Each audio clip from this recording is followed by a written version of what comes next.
السلام علیکم ورحمۃ اللہ وبرکاتہ۔ اب حضرات کے سامنے قرآن کریم کے سورہ بقرہ کی آیت نمبر 30 کی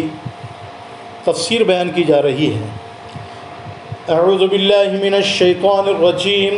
بسم اللہ الرحمن الرحیم۔ وَإِذَا قَالَ رَبُّكَ لِلْمَلَائِكَةِ إِنِّي جَاعِلٌ فِي الْأَرْضِ خَلِيفَةً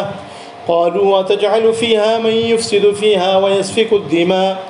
وَنَحْنُ نُسَبِّحُ بِحَمْدِكَ وَنُقَدِّسُ لَكَ قَالَ إِنِّي أَعْلَمُ مَا لَا تَعْلَمُونَ۔ آیت کریمہ کا ترجمہ یہ ہے،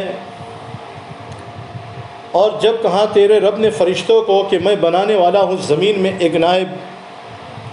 فرشتوں نے کہا کہ آپ بنائیں گے زمین میں اس کو جو فساد کرے گا زمین میں اور خون بہائے گا، اور ہم آپ کی خوبیاں بیان کرتے ہیں آپ کی حمد کے ساتھ، یعنی تعریف کے ساتھ، اور آپ کی پاکیزگی بیان کرتے ہیں۔ تو اللہ رب العزت نے فرمایا کہ بے شک جو چیزیں میں جانتا ہوں تم نہیں جانتے۔ یہ تو آیت کریمہ کا ترجمہ ہوا۔ اس آیت کریمہ میں آیت نمبر 30 کے شروع میں اللہ رب العزت نے آدم علیہ الصلوۃ والتسلیم کے بنانے کے متعلق کچھ باتیں بیان فرمائی۔ آدم علیہ الصلوۃ والتسلیم کے متعلق اللہ رب العزت نے خلیفہ کا لفظ استعمال فرمایا کہ اللہ رب العزت نے آدم علیہ الصلوۃ والتسلیم کو بنانے کے بعد میں، پیدا کرنے کے بعد میں خلیفہ بنانا چاہا، تو فرشتوں نے بطور اعتراض کے نہیں کہا یا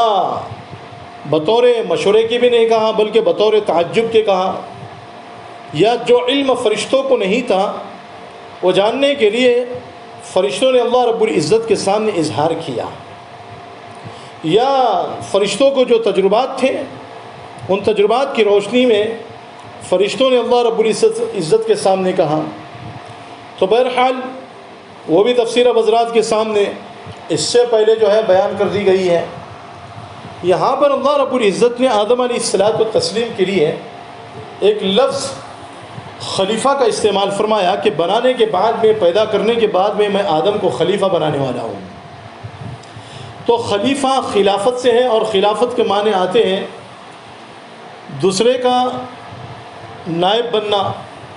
خواہ وہ نائب بننا اصل کی غیر حاضری کی وجہ سے ہو،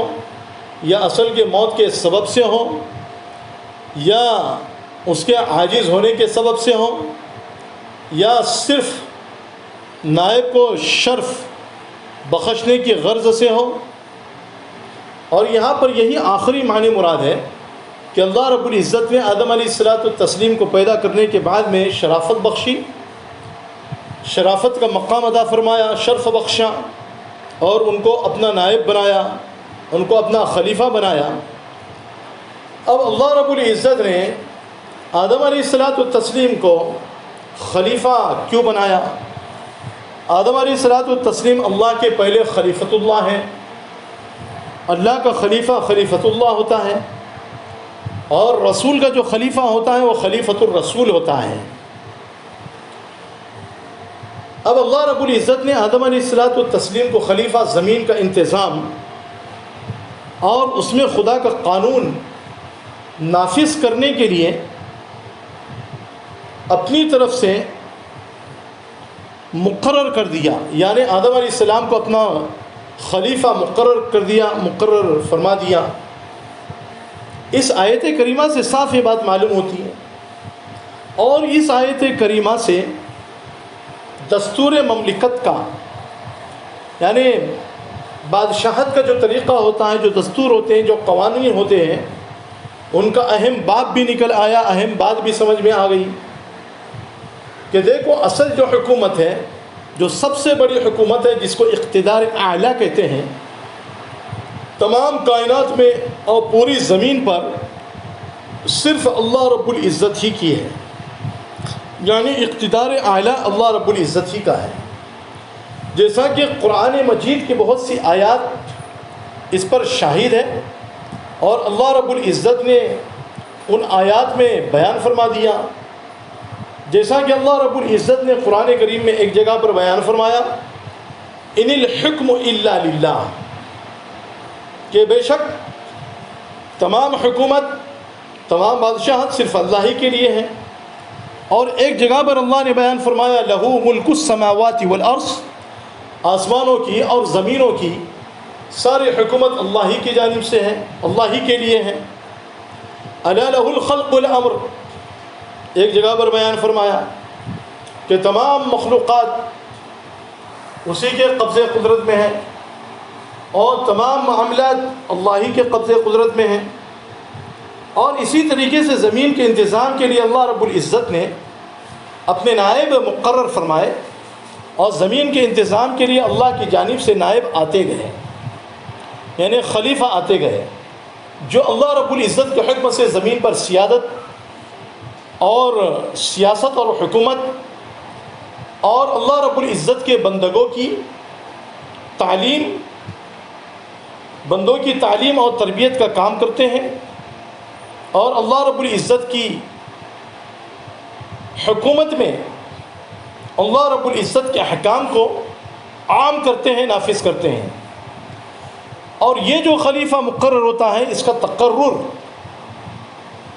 اللہ رب العزت کی جانب سے بغیر کسی واسطے کے ہوتا ہے۔ یہ جو اللہ رب العزت کا کوئی خلیفہ بنتا ہے، اس میں کسی کے کسب و عمل کا یا محنت کا یا مجاہدے کا کوئی دخل نہیں ہوتا۔ اس لیے پوری امت کا اجماعی عقیدہ ہے کہ نبوت کوئی کسبی چیز نہیں ہے، یعنی محنت کر کے حاصل کی جائے، اپنی کوشش سے حاصل کی جائے، یا اپنے مجاہدے سے یا اپنی قربانیاں سے حاصل کیے جائے، بلکہ حق تعالیٰ ہی خود اپنے علم و حکمت کے تقاضے سے خاص افراد کو اس کام کے لیے چن لیتے ہیں، جن کو اپنا نبی اور رسول یا خلیفہ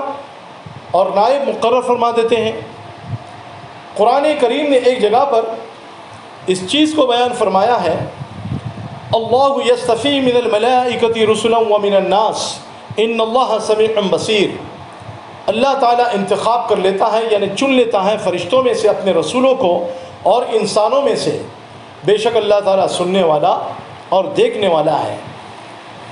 اور ایک جگہ پر اللہ رب العزت نے یہ بات بیان فرمائی ہے، اللہ اعلم حیث یجعل رسالتہ، اللہ تعالیٰ یہ خوب جانتے ہیں کہ اپنی رسالت کو کس کو عطا فرمائے، کس کو دے، اور کسے اپنی رسالت پر، رسالت کے مقام پر فائز کرے۔ یہ تقرر کرنا یہ صرف اللہ ہی کی طرف سے ہوتا ہے۔ یہ خلیفۃ اللہ بلا واسطہ اللہ جل شانہ سے اس کے حکام کو معلوم کرتے ہیں اور پھر ان کو دنیا میں نافذ کرتے ہیں۔ یہ سلسلہ خلافت اور نیابت کا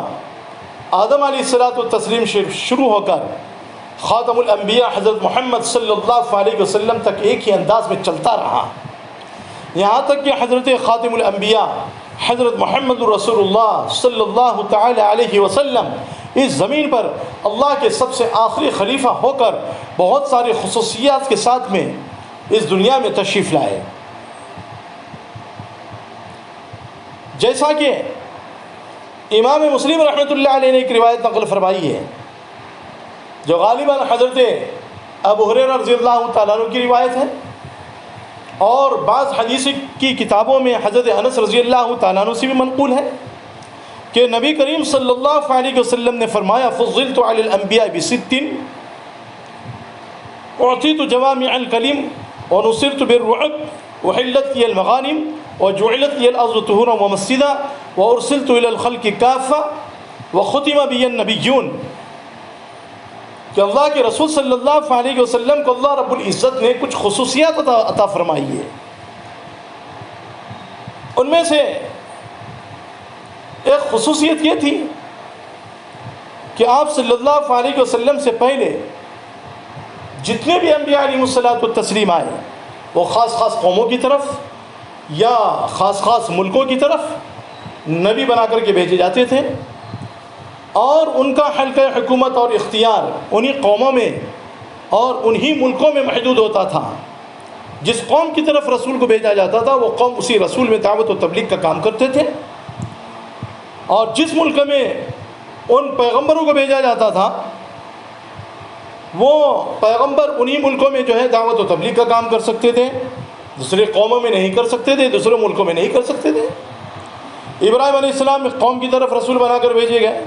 لوط علیہ السلام ایک قوم کی طرف رسول بنا کر بھیجے گئے،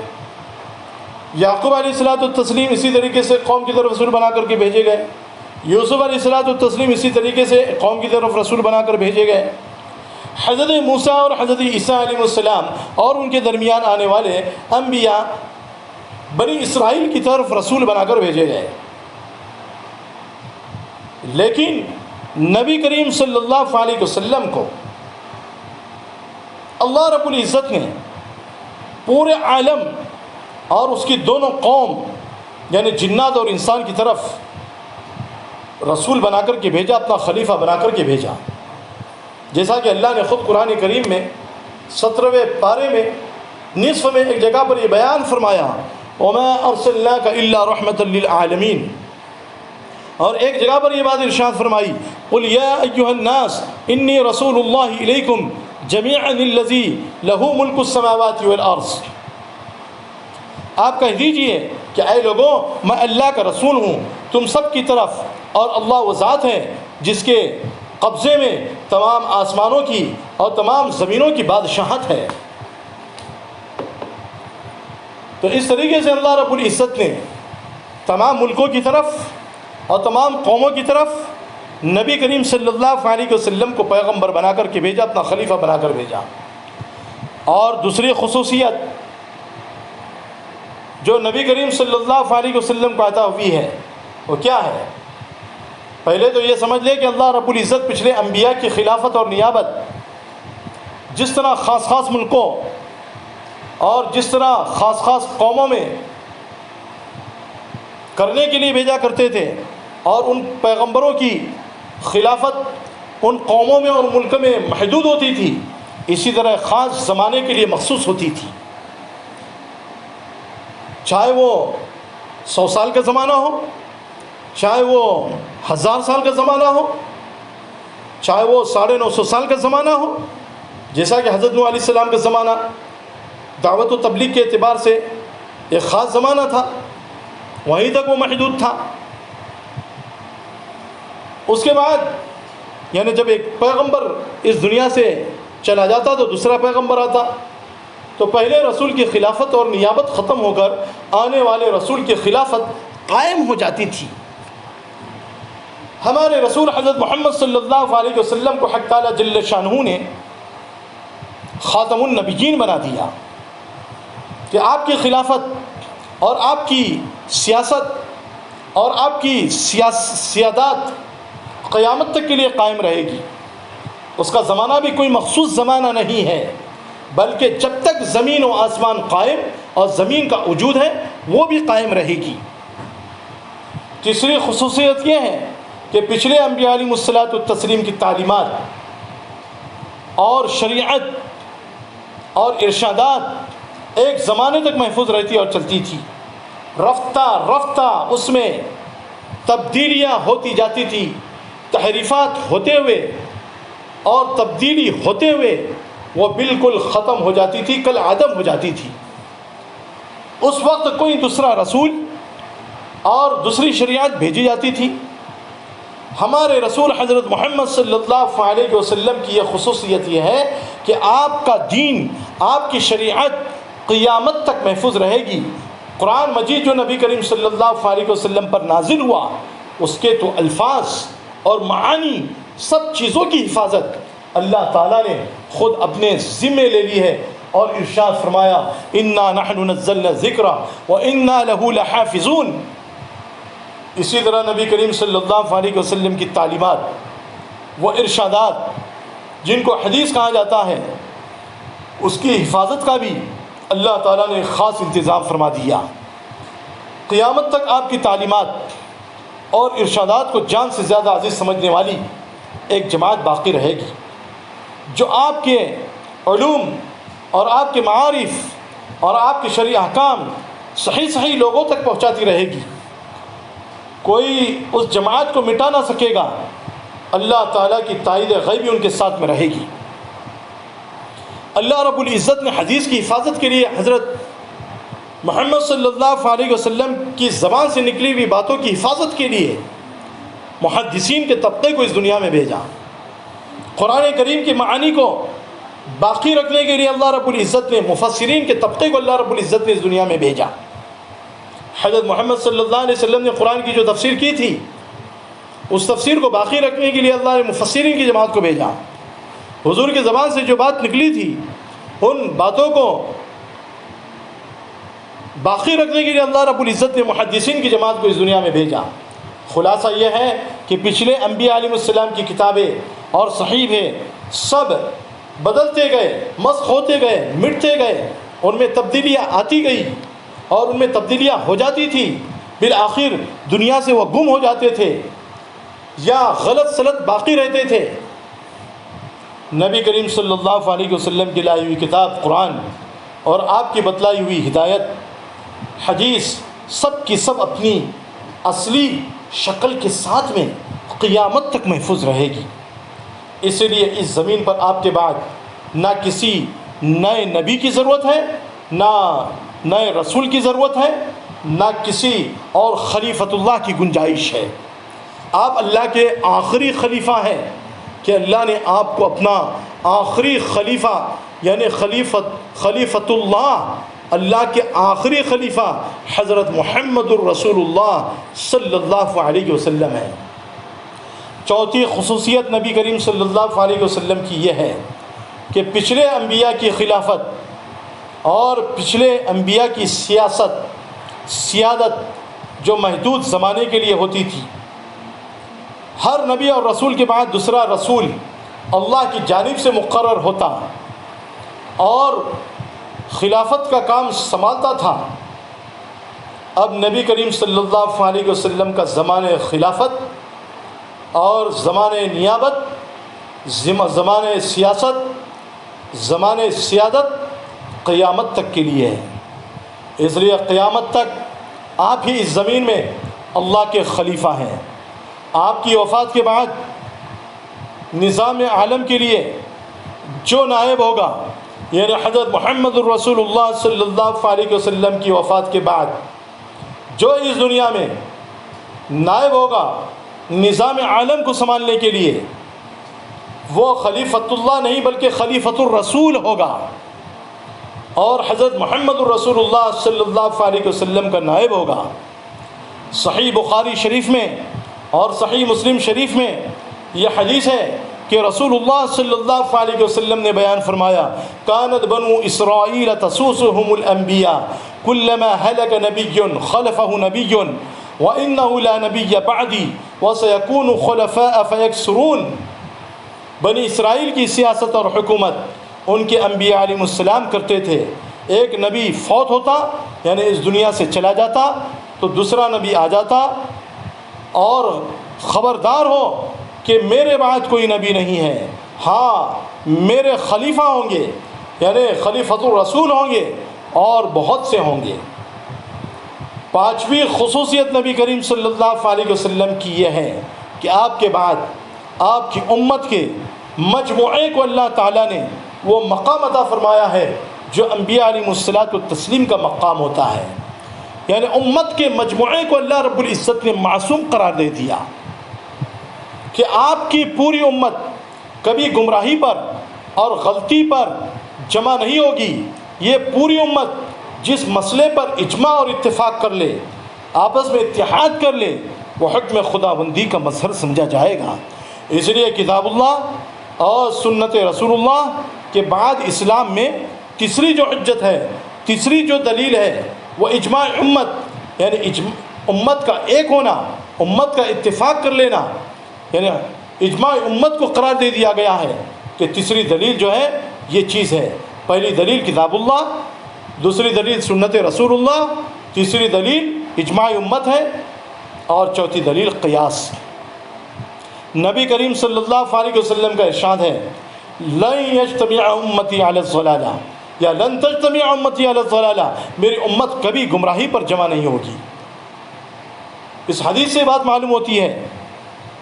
کہ جو ایک جگہ پر اور ارشاد فرمائی گئی ہے، میری امت ہمیشہ میری امت میں ایک جماعت ہمیشہ حق پر قائم رہے گی. جیسا کہ مشکات شریف کے اندر یہ حدیث موجود ہے، دنیا کتنی ہی بدل جائے، حق کتنا ہی مزمحل ہو جائے، مگر ایک جماعت حق کی حمایت ہمیشہ کرتی رہے گی اور انجام کار وہی غالب رہیں گے. کوئی نقصان پہنچانے والا ان کو نقصان نہیں پہنچا سکتا، کوئی ان کی مخالفت کرنے والا ان کا کچھ بگاڑ نہیں سکتا. اس سے بھی یہ بات واضح ہو گئی کہ پوری امت کبھی گمراہی پر اور کبھی غلطی پر جمع نہیں ہوگی. اور جب کہ امت کا مجموعہ معصوم قرار دے دیا گیا تو خلیفہ رسول کا انتخاب یعنی رسول کے خلیفے کا چن لینا بھی اسی امت کے سپرد کر دیا گیا. اور خاتم الانبیاء صلی اللہ علیہ وسلم کے بعد زمین کے نظام کو سنبھالنے کے لیے اور حکومت کے نظم کو سنبھالنے کے لیے انتخاب کا طریقہ اس امت میں مشروع ہو گیا. یہ امت جسے خلافت کے لیے چن لے وہ خلیفہ رسول کی حیثیت سے اس دنیا کے نظام کا واحد یعنی اکیلا ذمہ دار ہوگا، اور خلیفہ سارے عالم کا ایک ہی ہو سکتا ہے. خلفائے راشدین کے یعنی حضرت ابو بکر صدیق اور حضرت عمر فاروق، حضرت عثمان غنی، حضرت علی مرتضی رضی اللہ تعالیٰ عنہ مجمعین کے آخری عہد تک یہ سلسلہ خلافت صحیح اصول پر چلتا رہا. اور اسی لیے ان کے فیصلے صرف دینی فیصلوں کی حیثیت نہیں رکھتے تھے، بلکہ ایک مضبوط دستاویز اور ایک درجے میں امت کے لیے حجت مانے جاتے تھے، کیونکہ خود نبی کریم صلی اللہ علیہ وسلم نے ان کے متعلق ارشاد فرمایا، جیسا کہ ترمذی شریف کی روایت ہے جس کو ارباز ابن ساریہ رضی اللہ تعالیٰ عنہ نے نقل فرمایا ہے، جس کے آخری جملے یہ ہیں: علیکم بسنتی وسنت الخلفاء الراشدین المہدیین، میری سنت کو لازم پکڑ لو اور خلفاء راشدین کی سنت کو لازم پکڑ لو. اور یہ حدیث بالکل صحیح ہے. امام ترمذی رحمۃ اللہ علیہ نے اس روایت کو صحیح روایت فرمایا ہے. اب کیا ہوا؟ خلافت راشدہ کا زمانہ گزر گیا. اس کے بعد جو آغاز ہوا تو بادشاہت کا آغاز شروع ہو گیا. مختلف امیر بنائے گئے، ان میں سے کوئی بھی خلیفہ کہلانے کا مستحق نہیں. ہاں کسی ملک یا قوم کا امیر خاص کہا جا سکتا ہے، اور جب پوری دنیا کے مسلمانوں کا اجتماع کسی ایک شخص پر مشکل ہو گیا اور ہر ملک ہر قوم کا الگ الگ امیر بنانے کی رسم چل پڑی، تو مسلمانوں نے اس کا تقرر اسی اسلامی نظریے کے تحت جاری رکھا کہ ملک کے مسلمانوں کی اکثریت جس کو امیر منتخب کرے، جس کو امیر چن لے، وہی اس ملک کا امیر اور اولو العزم کہلائے. قرآن مجید کے ارشاد وَأَمْرُهُمْ شُورَى بَيْنَهُمْ کے عموم سے اس بات پر یعنی دلیل دی جا سکتی ہے، استدلال کیا جا سکتا ہے. لیکن اس بات کو یاد رکھو کہ جو بھی امیر ہو وہ امیر قرآن کریم کے صحیح معنی کو بتانے والا ہو، صحیح مطلب کو بتانے والا ہو. وہ امیر قرآن کریم کی صحیح وضاحت کرنے والا ہو، قرآن کریم کی صحیح تفسیر کرنے والا ہو، اس کے معنی میں اور اس کے معنی میں تغیر کرنے والا نہ ہو، تحریف کرنے والا نہ ہو، تحریف معنوی کرنے والا نہ ہو، ورنہ وہ امیر کہلانے کا مستحق نہیں ہوگا. جو قرآن کریم میں تبدیلیاں پیش کرنے والا ہو اور قرآن کریم کے معنی میں